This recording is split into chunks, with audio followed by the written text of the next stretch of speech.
ចូលម្ដងនេះប្រកាសជាក៏ក្រាតឋានទាំង4ហើយសៃវៀនលំដាប់ប្រទេសថៃ 7RWS ឬហៅថាជាសៃវៀនរាជាដំណើរ World Series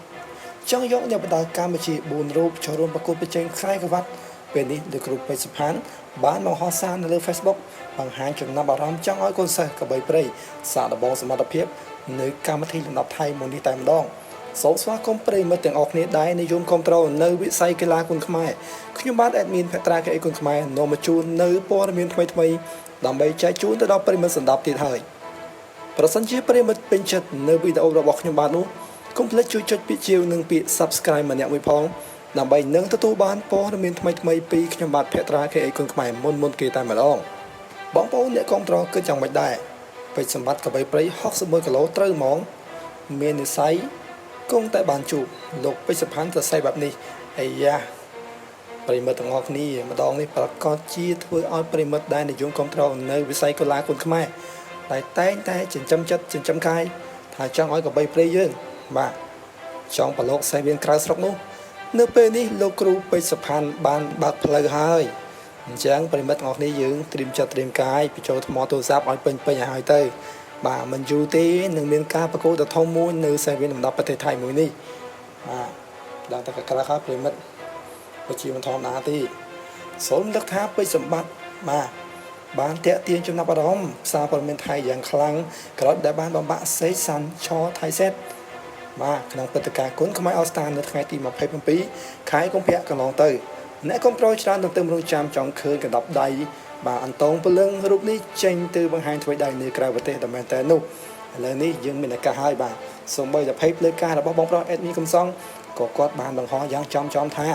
សៃវៀន RWS ប្រកាសចំហជើងមេឃរកជើងខ្លាំងគុនខ្មែរទម្ងន់61 63កន្លះបាទ67 69បាទទម្ងន់នេះប្រិមិត្តគឺចំពេញតែម្ដងបាទ61ខ្លាំងគឺកបីព្រៃប្រិមិត្តដែលកំពុងល្បីបាទ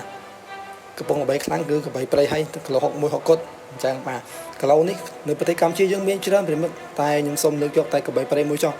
ដោយសារតែអត្ថបទនេះគឺតាក់ទងទៅនឹងបាទកបីព្រៃពេជ្រសម្បត្តិតែម្ដង63កន្លះជើងខ្លាំងយើងក៏ច្រើនដែរប្រិមិត្តបាទមានជាមើលមេឃីបាទអេអមរៀមពធងនិយាយទៅសិតលំដាប់ប្រិមិត្តបាទដល់ក្រៅហើយបាទ67 69សិតតែលំដាប់ដែរប្រិមិត្តបាទគីឡូ69នេះបើតាមបង្ហោះមកជាបងប្រុសបាទរឿងសពនគីឡូ69ដែរអញ្ចឹងពេញតែម្ដងប្រិមិត្តតើបងប្អូនបាទយើងចាប់ផ្ដើមឲ្យប្រិមិត្តគេប្រកាសរក1ខែឬ2ខែមុនតាំងការបញ្ជាក់ពីបងប្រុសហើយមានកំសងតែម្ដងបាទអញ្ចឹងយើងត្រៀមចិត្តទាំងអស់គ្នាគូប្រកួតនេះបើកត់ជាកក្រៅតែម្ដងហើយគុនខ្មែរយើងកំពុងតែធ្វើឲ្យប្រទេសថៃកំពុងតែក្តៅនៅក្នុងបណ្ដាញសារព័ត៌មានខ្លាំងមែនទែនជាពិសេសនោះកីឡាករកបីព្រៃតែម្ដងប្រិមិត្តកីឡាករកបីព្រៃពេជ្រសម្បត្តិផេកថៃធំយកទៅបង្ហោះច្រើនមែនទែន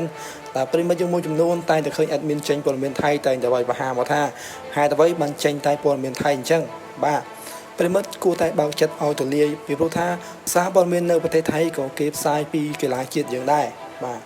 ក៏ផ្សាយដែរអញ្ចឹងយើងមកបើកចិត្តឲ្យទូលាយជាកីឡាបាទមិត្តភាពអញ្ចឹងបាទការប្រកួតមានទៅមានមកហ្នឹងហើយយើងជាអ្នកចិត្តខាងគ្នាបាទស្រឡាញ់គ្នារាប់អានគ្នាទៅប្រិមិត្តបាទផេកគេមួយចំនួនក៏គេនិយាយល្អពីយើងដែរហើយផេកខ្លះក៏គេនិយាយមិនល្អដែរអញ្ចឹងបាទមានទៅមានមកប្រិមិត្តជារឿងធម្មតាហើយឃើញល្អខ្ញុំនិយាយល្អឃើញមិនល្អខ្ញុំនឹងនិយាយមិនល្អវិញហើយបាទសម្រាប់ការផ្សព្វផ្សាយនេះហើយសង្ឃឹមថាកីឡាករកបីព្រៃពេជ្រសម្បត្តិក៏ដូចជាកីឡាករកម្ពុជាយើងនៅពេលដែលបានឃើញ caption បង្ហោះចំបែបនេះហើយបាទកុំភ្លេចត្រៀមចិត្តត្រៀមកាយបាទវឹកហាត់ឲ្យដល់តែមែនតើដើម្បីបាទទៅប្រកួតនៅសៃវៀនមួយនេះដោយសារគេប្រកាសរកកីឡាករកម្ពុជាយើងចំនួន4រូបឯណោះគីឡូ60ទៅ61ខ្ញុំជឿជាក់ថាបាទកបីព្រៃពេជ្រសម្បត្តិមួយ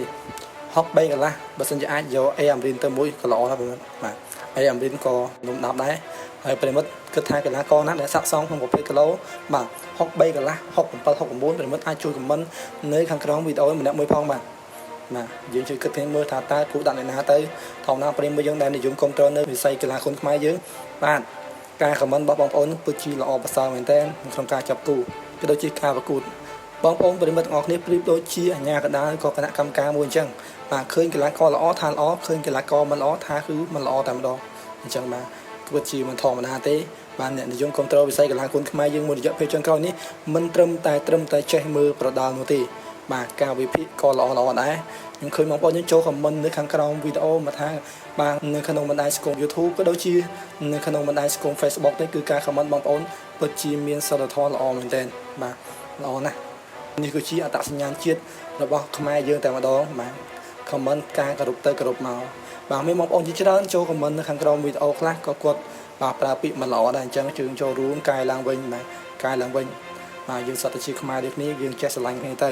បាទភាគតាគេគុណខ្មែរមានជពលមានតែប៉ុណ្ណឹងនេះប្រិមិត្តបាទបើសិនជាលើកទៅលើកត្រង់ណាសូមមេត្តាខន្តីអភ័យទោសផងខ្ញុំបាទ admin ភត្រាគេគុណខ្មែរសន្យាថានឹងរកអ្វីដែលថ្មី